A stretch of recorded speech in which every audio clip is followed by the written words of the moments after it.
I have an entire video dedicated to the introduction, the what is it, why is it, how is it, when is it, did I already say when is it? This video is just to showcase the first project that we are doing. So let's do it. All right, this is the book that truly inspired me to go ahead and do something like this on the channel. I had to cut out a bit of this because obviously this book starts on chapter 1 and chapter 1 is portraits. But because I focus so much on portraits in my usual day-to-day life, I wanted to kind of go outside of that for right now. So I know this seems very unorthodox, but we are actually going to start on chapter 2. If a project comes out of this book, I'm only going to show this beginning spread, and then I will talk through some of the art projects that are within this chapter. Does that make sense? I don't know if any of this makes sense. I have my Prismacolor Kohl Erase pencil in Scarlet Red. Let me make sure all of this is in focus because I don't want any mess ups. Okay, now going off of the book for our project, it is being a storyteller.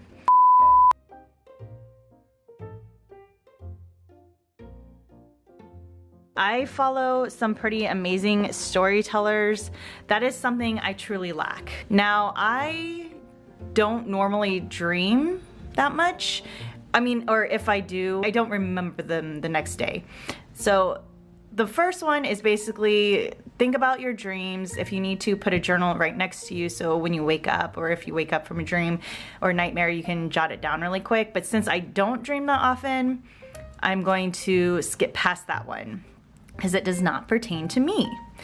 The second one is saying, well, if dreams don't stick for you, which is me, to dig into basically your memory of family members, people that you love, friends, whomever, and talk about any specific stories that they might tell over and over that kind of start to become tall tales. One is when I was like picked up from the airport.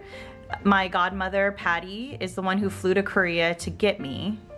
Oh, I didn't say this because I'm adopted. Hello.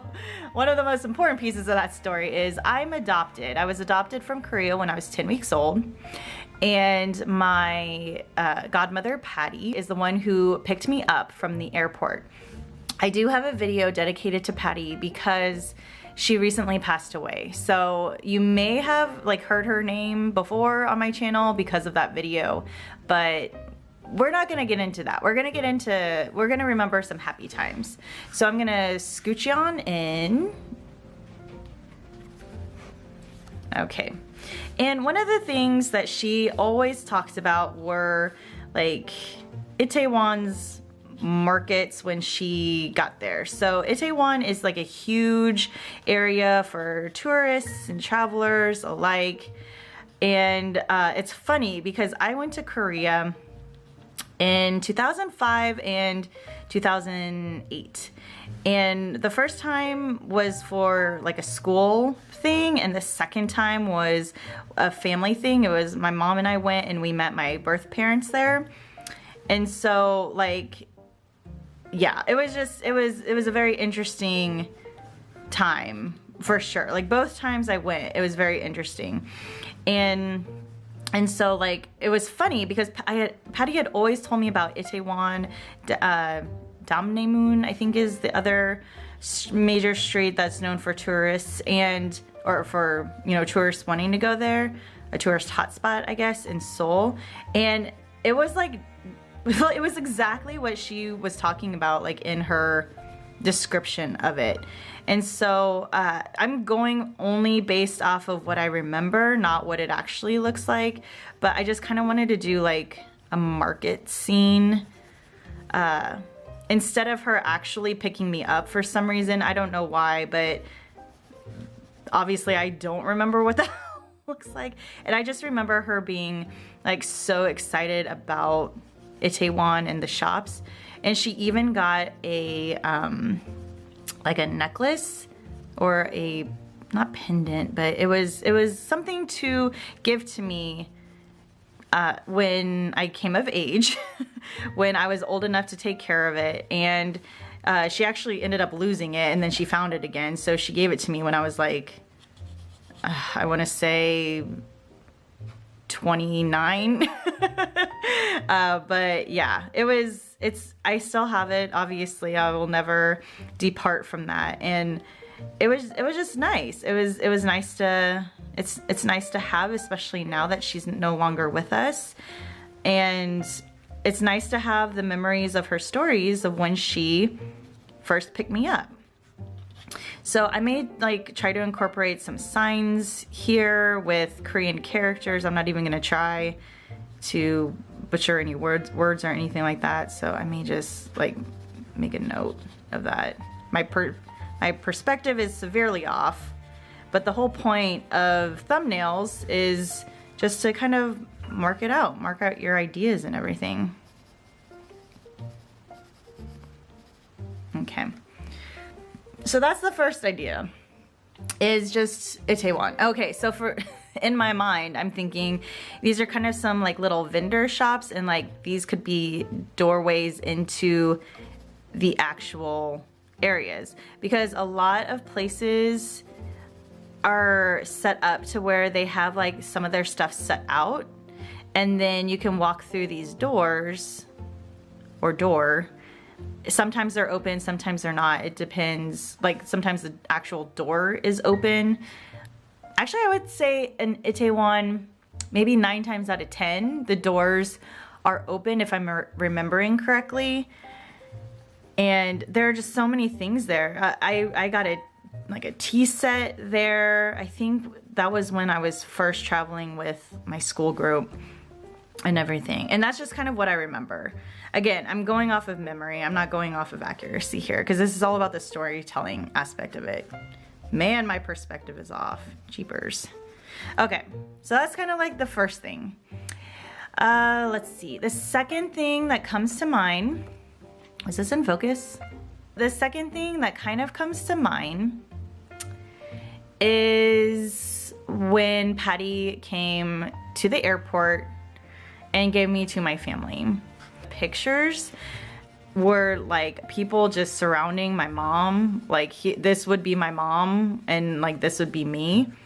And then I think my dad was over here with my sister Jennifer, and then you just saw people. I think this was Patty here. And then you just kind of saw people. I don't even know who was taking the picture. Maybe it was Grandpa. But you know, that was another picture that I had, and Mom would tell me the story of when they would go pick me up instead of obviously my birth story. The next thing that I think about is my birth family. What I'm going to do is my oppa, or appa, however you want to say it, talked about a television program in Korea. I don't know if it's one or several. If you know, let me know down below. But there is a television program dedicated to children who were adopted.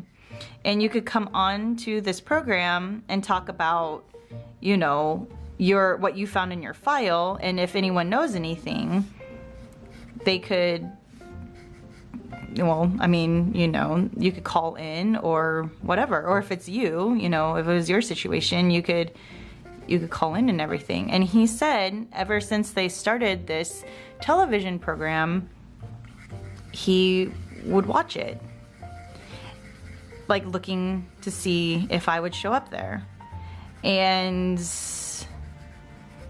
I don't know, that just kind of set something inside of me. I'm not going to go too personal, too in-depth on their story, because that's not, I mean, it is kind of my story to tell, but you know, not on the first art project.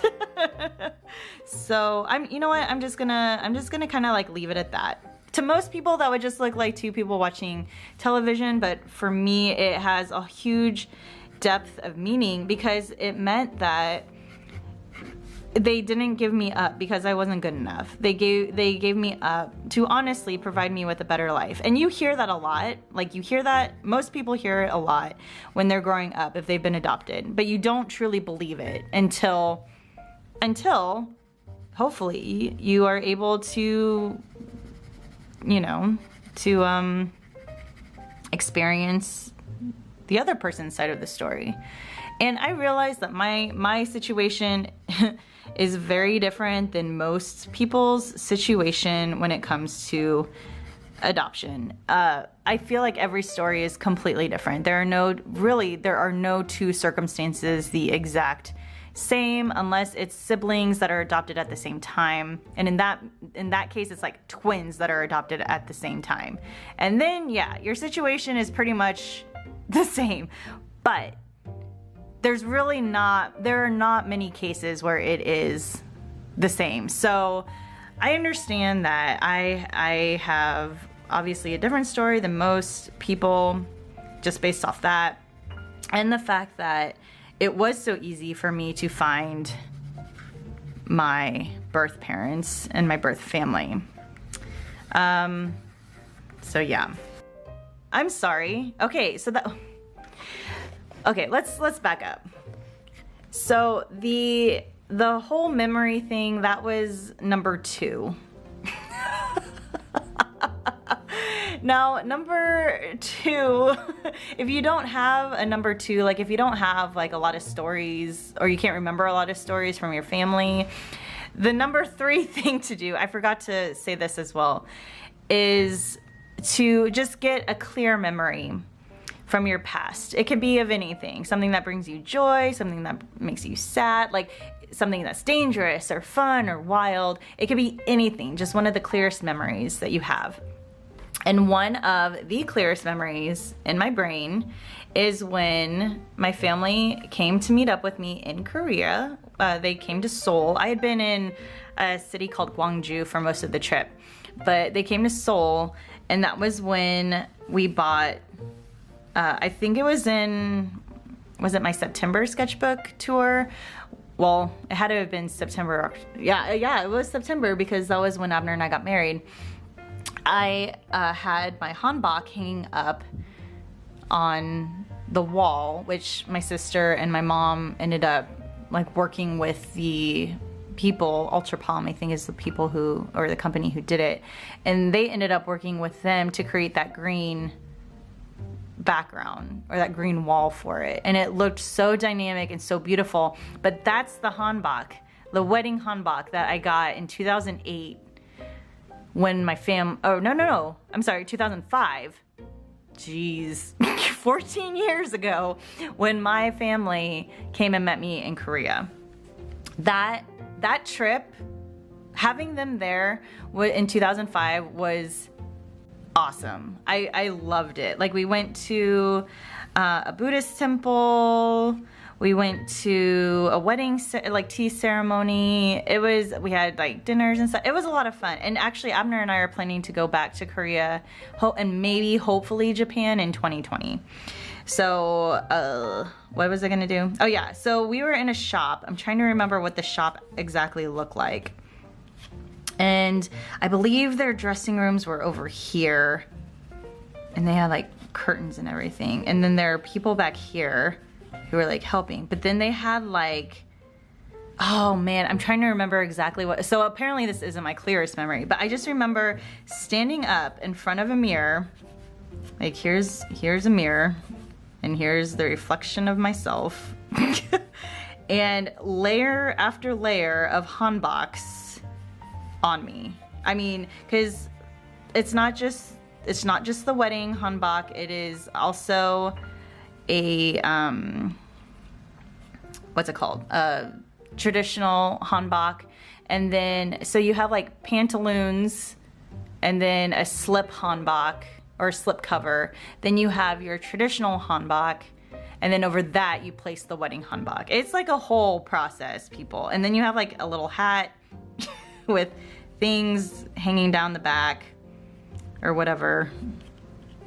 This is like, this perspective is really off on this, but it's like this gold bar or something. I can't remember exactly. And then the dress kind of like poofs out, the hanbok kind of poofs out. So you look like you've gained like 20 pounds right off the bat. But that also means you can eat whatever you want and not gain out. You know, not look like you're, anyway. And then then my family was here, and this was when like we thought, oh yeah, maybe she'll get married like soon. And then I didn't get married for another 13 years. And that's kind of why we hung up the hanbok on the wall, because we didn't really know how to incorporate it into the wedding anymore. Abner's Puerto Rican, and then if we had like, we did have implements of Asia in there as well, but it was just so much. We didn't know where to put the dress, if I should wear it, if I should not, or the hanbok. Sorry, I keep calling it dress, the hanbok, and all that stuff. So it was one of those things where it was just like, we don't know what to do with it. Anyway, that to me is one of like my favorite parts of when they met me in Korea. Okay, another great memory is the first time I became an aunt.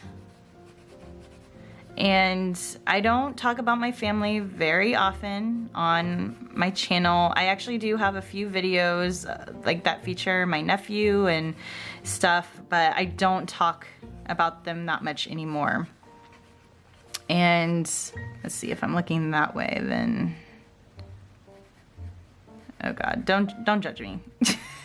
But like the moment I became an aunt, I think I remember promising like him I would like take him for his like first tattoo or like his first drink of beer or stuff, and Jennifer was like sitting there mortified, but here she had spent all this time giving birth, and I'm like, hey, I'll definitely corrupt you, sir.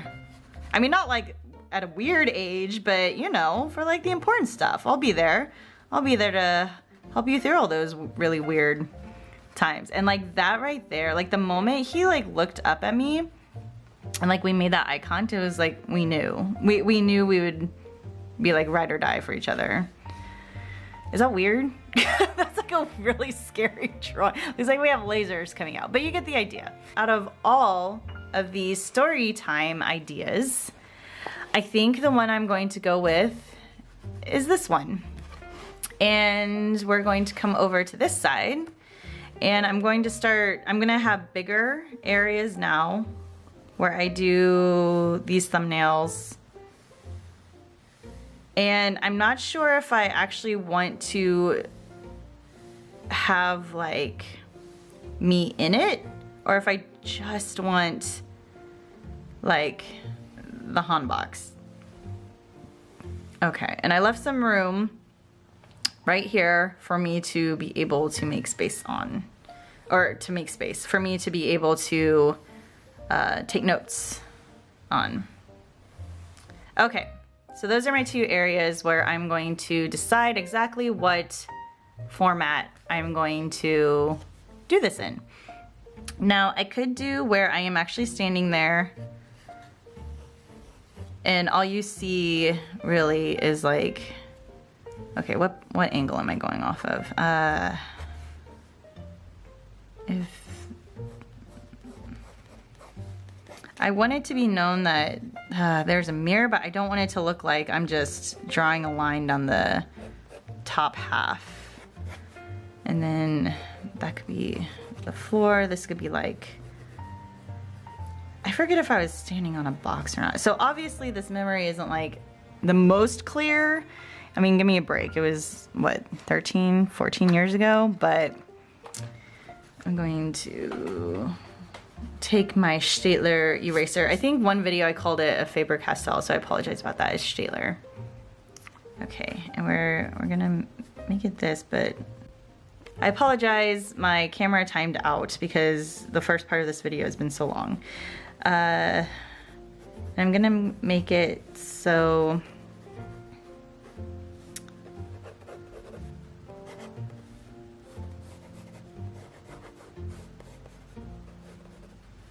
and then this is the actual mirror with the reflection.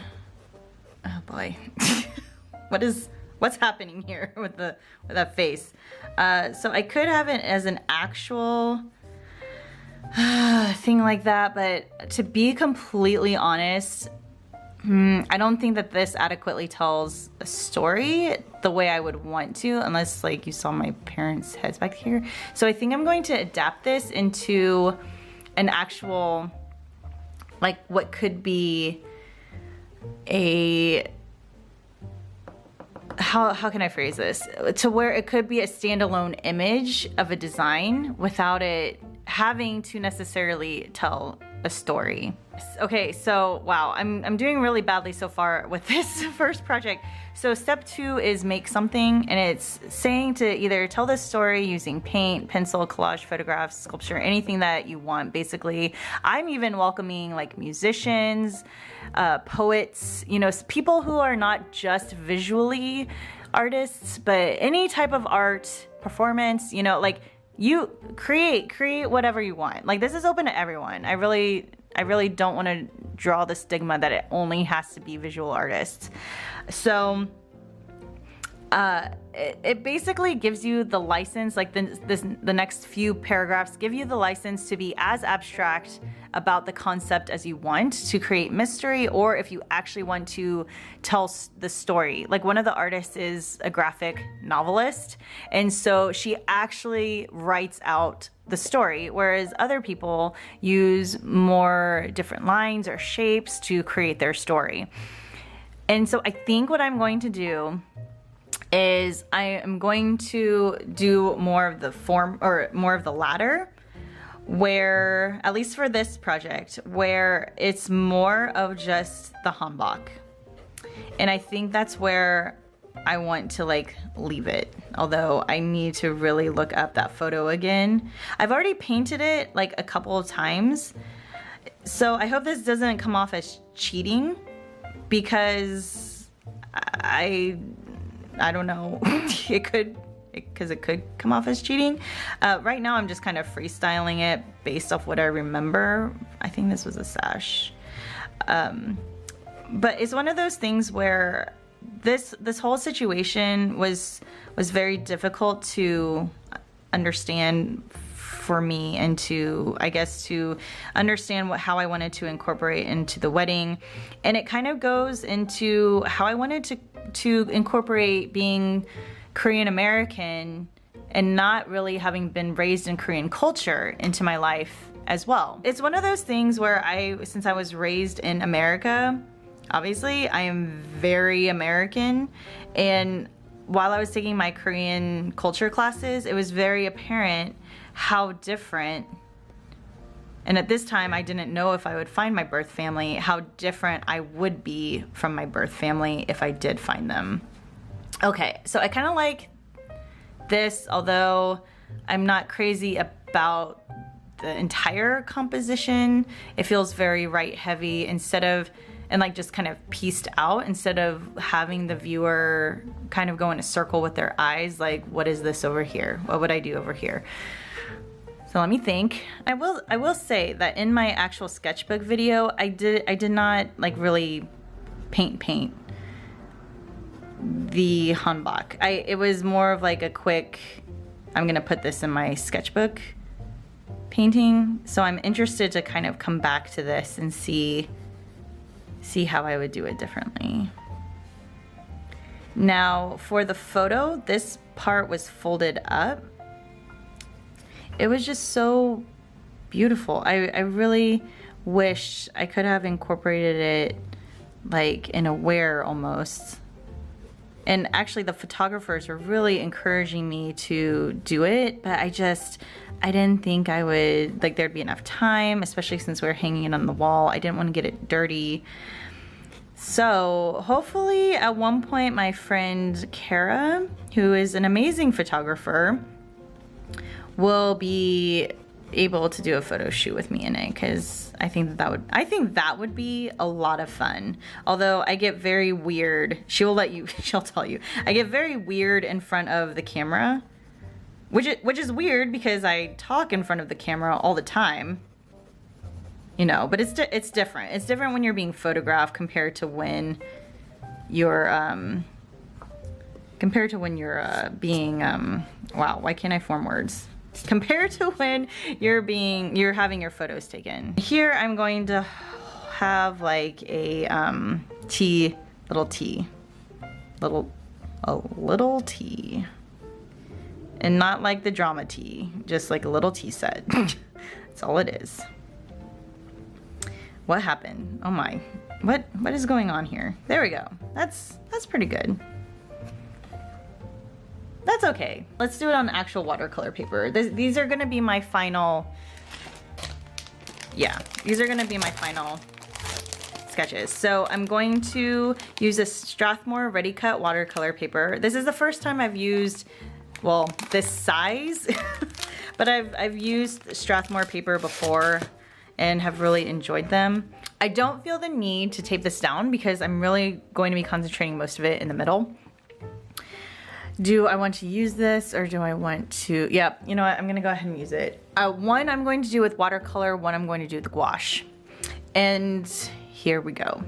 There's going to be one where she is dancing. I'll post the photo of what it actually looks like. I'm not going to draw her face because I think it's more about the dress and the crazy hat on top of her head. That was the one thing when they put that hat on my head when I was trying it on, I was like, what in the world?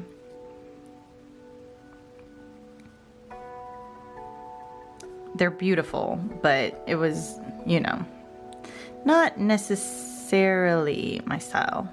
I love the colors in this. They're so vibrant and beautiful.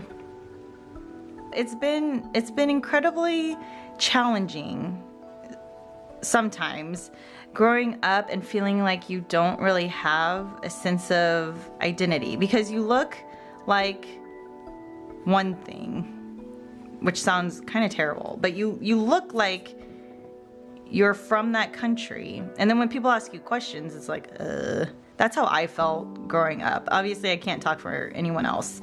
That's how I felt growing up. Right or wrong, and it's honestly to no fault of my parents because growing up, like we went to different events and cultural things, you know, talking about Korea and, you know, they wanted me to know where I came from. It was never a secret. My favorite question that people ask me is, when did you find out you were adopted? And I get it because there's so many like people who may not have, like they may not have known that they were adopted. But for me it was pretty easy because, you know, I could look in the mirror and see that I wasn't, you know. I kind of like that. I kind of like the ambiguity of it all. Although this does look like her hair instead of a hat. So I'm gonna draw it like this, and they're like little, like these little, I'm gonna draw scallops. It looks more like prongs coming out. I'm gonna draw scallops because I think it looks prettier. With a kneaded eraser, one of those like ones where you can stretch and pull it and everything, I'm going to like lighten up my line work because, yeah. So I can kind of barely see where my placements were with everything. But I'm racing against time. It is right now 4:30 in the afternoon. The E3 and Nintendo Direct were posted, and so over lunch I ended up watching that, and it took more time than I had allotted myself before, but you know, we're just gonna keep it on. So for this particular painting, I'm going to go ahead and use my silver black velvet brushes. I've had these for quite some time now. They still have a pretty good point on them, and I just really enjoy using them. Plus, I'm going to also use, oops, I'm going to use my I kind of made this myself, my Schminke, most of my Schminke paints, except for obviously the ones that are in tubes. So yeah. That's what I'm going to be using for this one. And the next one, I'm going to be using my gouache set from Holbein. This is Permanent Carmine.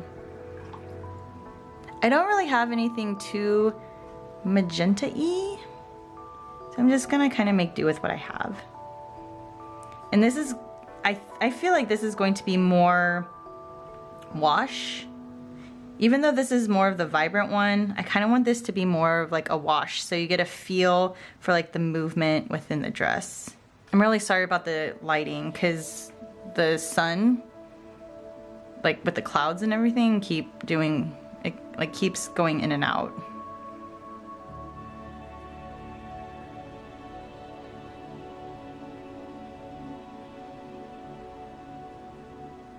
I like that so far. So now I'm going to go ahead and use one of my water brushes. And the reason I'm doing this is because my silver black velvet brushes are very fragile. And I don't like to use them with metallic paints because I kind of have to scrub a little bit harder. I don't want to make them super opaque and crazy because not like the rest of this is pretty, you know, almost it has a sketchy feeling, and I want that to carry through. Now I'm going to come in here with a little bit of those same squiggles and detailing. It doesn't have to perfectly match up, obviously, with the design color or whatever. I want it to be cohesive, though. I kind of did this with the Thanos drawing and it turned out pretty good. Where it was lighter, I would do a different fine tech on top of it. I think a lot of Asians are known to have like that jet black hair. Now that we're to this point, I'm gonna go ahead and add a little bit of pizzazz and flair. So I'm gonna get out my 8 brush again, dip it in some water, a lot. I'm gonna soften these up a little bit.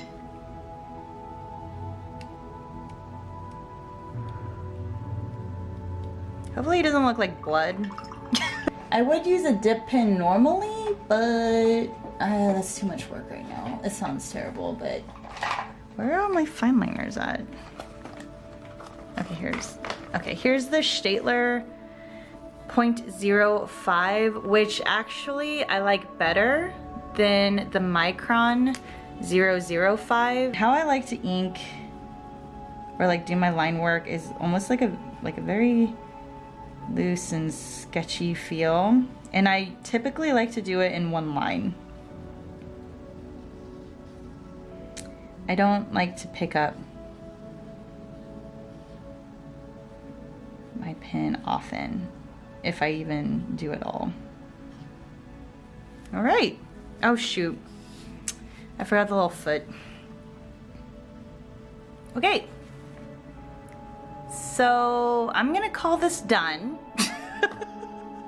because I really don't know what else to do with this one. One of the things that I've really been wanting to do is I've been wanting to play with softer tones, and I think that this is gonna help me do it. So let's do it. I'm going to do it more close up, so it's actually not technically just a Hanbok shot,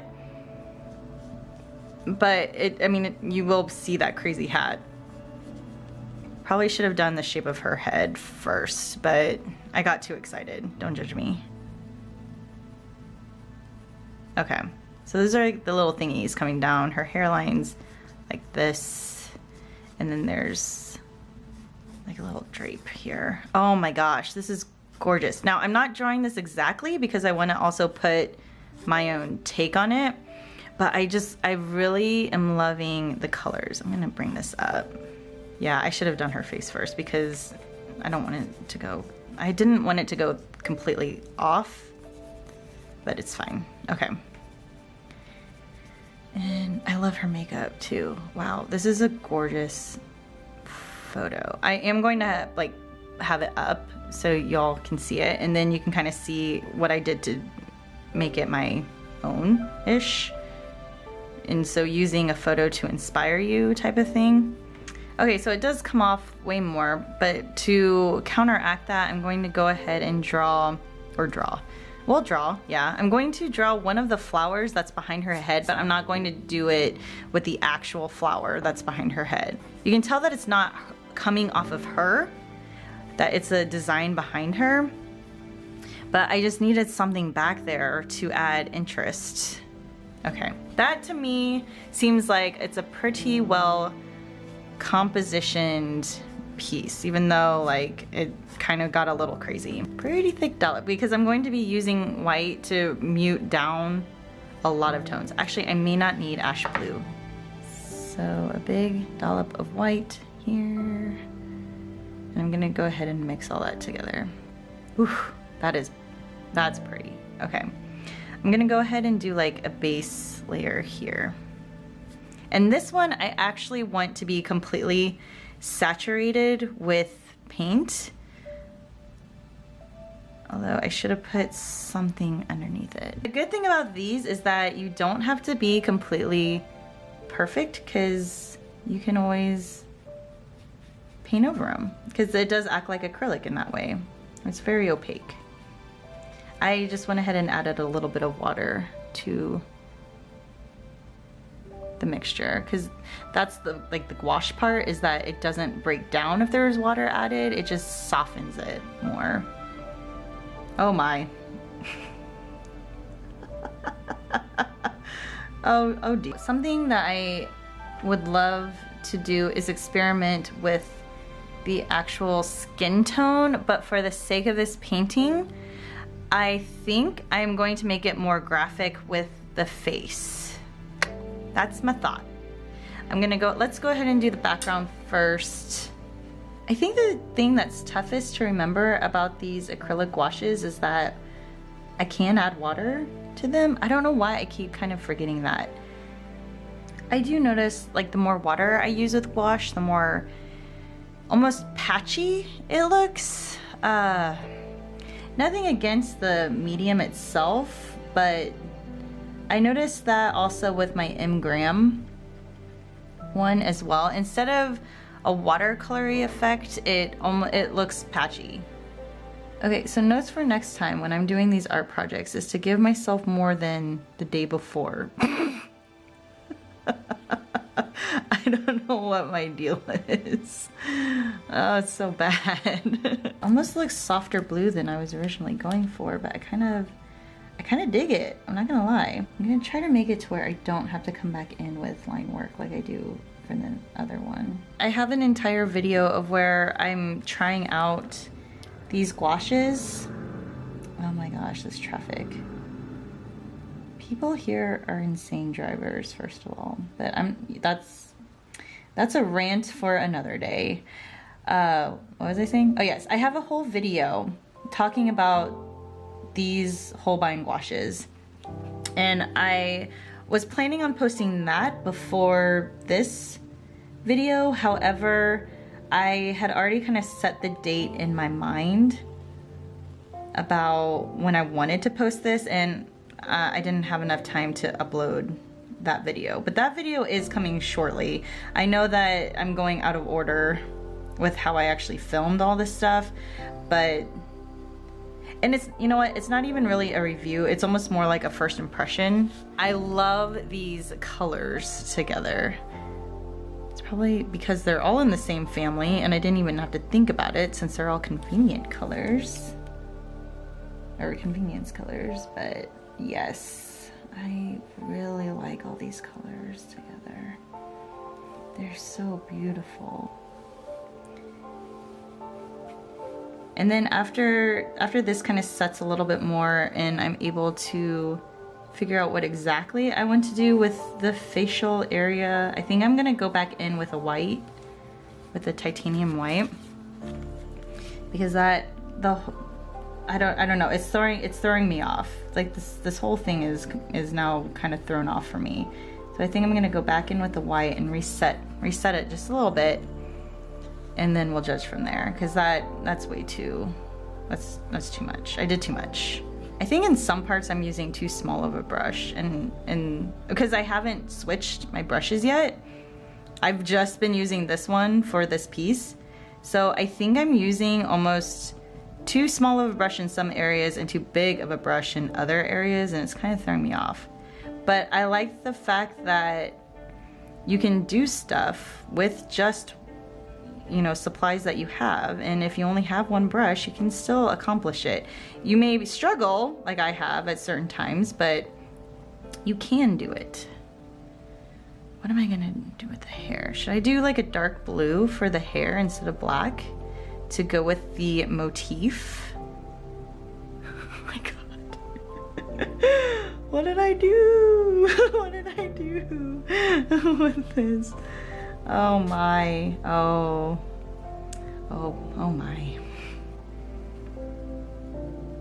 Okay, instead of dwelling too much on this part, what I'm going to do is I'm going to go ahead and do the hair, and it's going to be, actually I think I'm not even gonna change the color.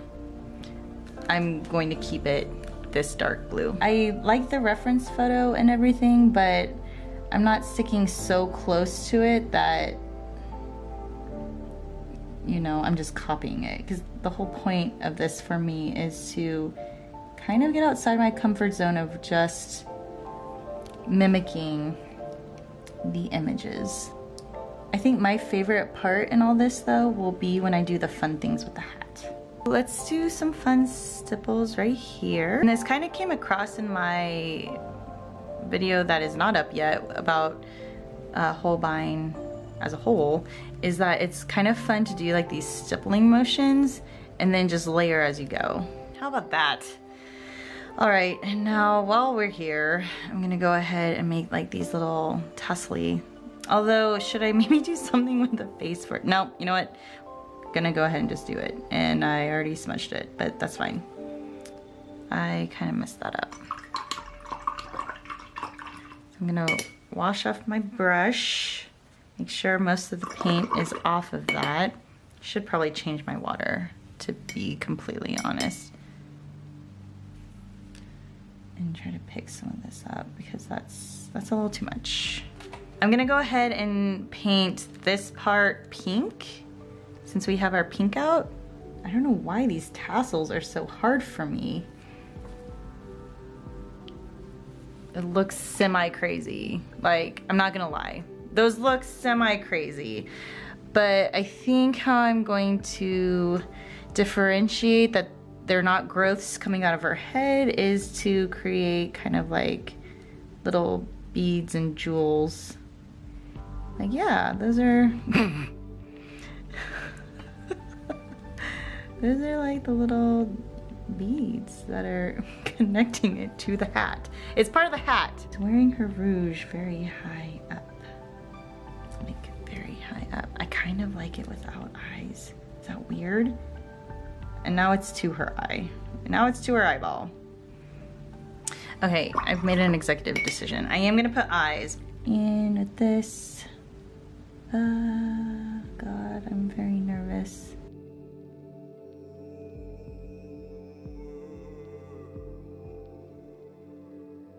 Like that. Is that okay? The main thing I want is for the eyes to look like they go together. Because sometimes when I do eyes, like one looks like it's looking one way and the other one looks like it's looking the complete opposite way. It's not terrible. You know what? It could be a lot worse. Don't judge me. Because this all is so textured, what I'm gonna do now is I'm gonna come through here and add texture, as well as with the lips. The lips are not settling with me right, because they're so patchy compared to everything else. Okay, so the whole question is, am I going to be able to edit all of this and get it up tomorrow? That is the true question, my friends, and my hope and prayer is yes. Because I'm very stressed out right now. It's not bright white. I watered it down, or it's not like the pure titanium white. I watered it down, and then there was a little bit of yellow. Oh shoot. And a little bit of pink. I will say though, I am kind of liking how this looks. I don't think I've ever really done anything this illustrative before. Did I get something right there? I think I did. Whatever. Okay, let's see when we zoom out what this looks like. Overall thoughts. These are two incredibly different paintings. Like, very different, very, okay. I feel like this one I've had before, like this style, this feel of movement and stuff I've had before, like in my sire wheel paintings that I've done. Is that it? But like a lot of my watercolor work almost ends up looking the same, because usually I'll lay down the watercolor and think that's not enough, and then I'll like overlay pen on top of it. This is completely different than anything I have ever done, hands down. Is it perfect? No, absolutely not. But I feel like I kind of what I was wanting to come along with this whole project. I really enjoyed the process. I think it did its job. Now, when you look at these, do you think necessarily it's related to me and my life and my story? Probably not. Ugh, these cars, I swear.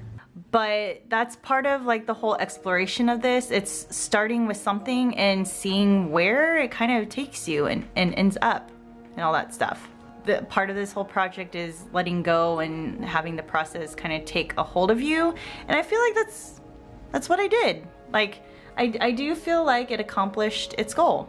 Thank you so much for watching and following along. If you did, please, please, please be sure, if you would like to, subscribe. Also, if you do take part of this, please either use the hashtag, tag me, or email me. For any of my contact information, just be sure to look down below in the description box. I hope you have a wonderful, wonderful time with this project, and I hope to talk to you soon.